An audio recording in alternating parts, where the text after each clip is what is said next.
So yun, hello po ulit mga kalingap. So, kakatapos ko lang dito maglinis ng aking bahay. Nagpunas ako kasi medyo maalikabok. Tapos, nag-vacuum ako and nag-mop.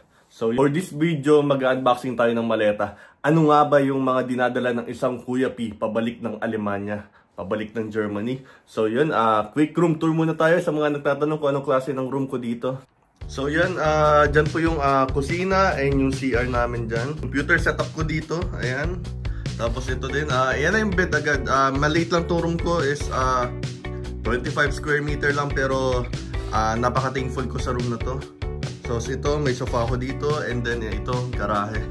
Garahe na pala. Hindi, ano pala, balkon. Ito yung balkon. Nandiyan yung bike ko, nilabas ko na muna. And dun sa labas, yan. Tambay, pwede ka magtambay dito sa labas. Tapos doon yung garahe namin yan. Pero wala tayong kotse. Pinaparentahan natin yung garahe natin para makabawi din ng kita, sayang din. Tapos yan yung ano, tahimik lang. Sunday ngayon, mga kalingap. Mga pinatics natin yan. Tapos ito pala, yan yung dito, meron akong sabitan dito kasi pag winter, lagi mong gamit yung mga jacket mo kaya iniwan ko lang dyan. Tapos may halaman tayo dito.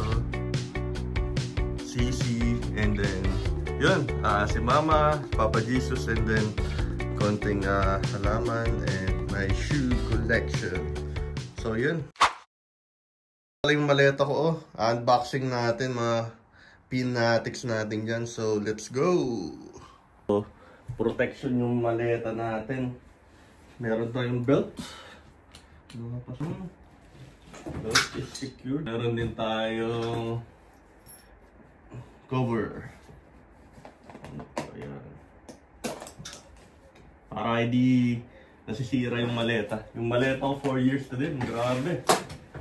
Para safe. Ayan. Ito, may tag ginawa yung kuya ko para di tayo mamamali pagkuha ng gamit natin. Tapos dito naman, may protection pa tayo. May disusi tayo dito. And then, code. Sobra protection. Iingat din. Yan. So yun, mga pinatics natin dyan. Kita ba tayo sa video? So yun, ito. May tsinelas tayo dito. Damit din. Tanggalin na muna natin. Kabilang side na muna tayo. Ito, puro damit din to. Ginamit natin nung nag-bakasyon tayo sa Pilipinas. Shoutout pala sa kuya ko. Lagay ko na lang yung link below. Yung kuya ko yung maraming Funko Pop yun sa condo nila. And binigyan niya ako ng souvenir. Si Luffy. Shoutout pala sa FM Collectibles natin dyan. And FM Company. Hello sa inyo dyan. Lagay ko na lang po yung link kapag may gusto kayong bigyan ng mga anak nyo ng mahilig sa anime na mga Funko Pop. Ang ganda. Sobrang ganda. Lagay muna natin dito. Protected pa. Kaya ito meron pa siyang protector. Grabe. Sobrang maalaga talaga ng FM Collectibles. So yun. Ito sapatos ko. Sinang basketball natin kasama si Kalinga Prab. Ito, damit ulit. Puro damit. And ito, nagpadala ng barong yung friend ko dito kasi ikakasal sila dito. Ito yung susuotin nila sa wedding nila. Yan. Then, punta tayo sa mga goods. Excited na ako. Uulamin ko agad yung corned beef. Yes, sir. Ito, crispy fry. Yes, sir. Marami tayong crispy fry na dinala. Kasi walang crispy fry po dito. Kapag kapag nagkikrave po ako ng Jollibee chicken, yan, nilalagyan ko lang ng crispy fry and gravy. Go na go. Crispy fry. Ano to? Dried. Mga dried na isda. Dried. Di ko muna tatanggalin kasi mga ngamoy.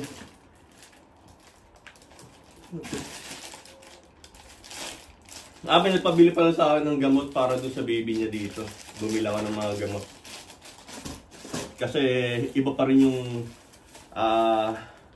magulang ka, tapos yung mga gamot na ginagamit mo is yung alam mo talaga kung paano nag-work. Kaya yun, nabili tayong gamot from Watson para dun sa anak niya. May bili din ng steamer kasi wala daw plancha dito sa bahay. Kaya binilan ako ng kapatid ko ng steamer pang plancha. Then yes, meron tayong mga spaghetti sauce. Yes sir. Maliit lang yung binili ko kasi pag nagkikrave ako, paunti-unti lang. Hindi yung isang bagsakan na cravings talaga. Kaya hindi na ako nagbili ng isang malaki kasi nasisira lang eh, sayang lang. Kaya yung maliliit lang yung binili kong spaghetti sauce. Nor seasoning. Pampalasa ng pagkain. Pancit Canton, syempre di mawawala pancit Canton. Pero isang pack lang yung binili ko kasi minsan sa Asian store dito meron ding mga pancit Canton. Kaya pag natatimingan ko, nakakabili ako. Medyo pricey nga lang pero nagbili na rin ako isang pack.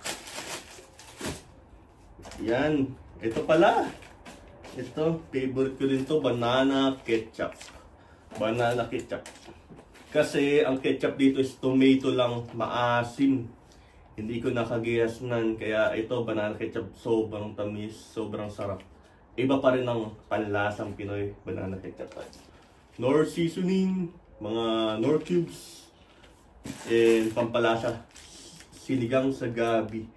Yan, meron tayo yan, mahalaga yan. So, mga pagkain po dito, walang masyadong, hindi masyadong malalasa. Di tulad sa atin, lahat talaga nilagyan ng nor cubes, Ajinomoto or something para magkalasa yung pagkain. Meron na tayo ditong para sa onion powder and cheese powder pa nagluluto ako ng french fries. Ba't isa lang binili ni Bes?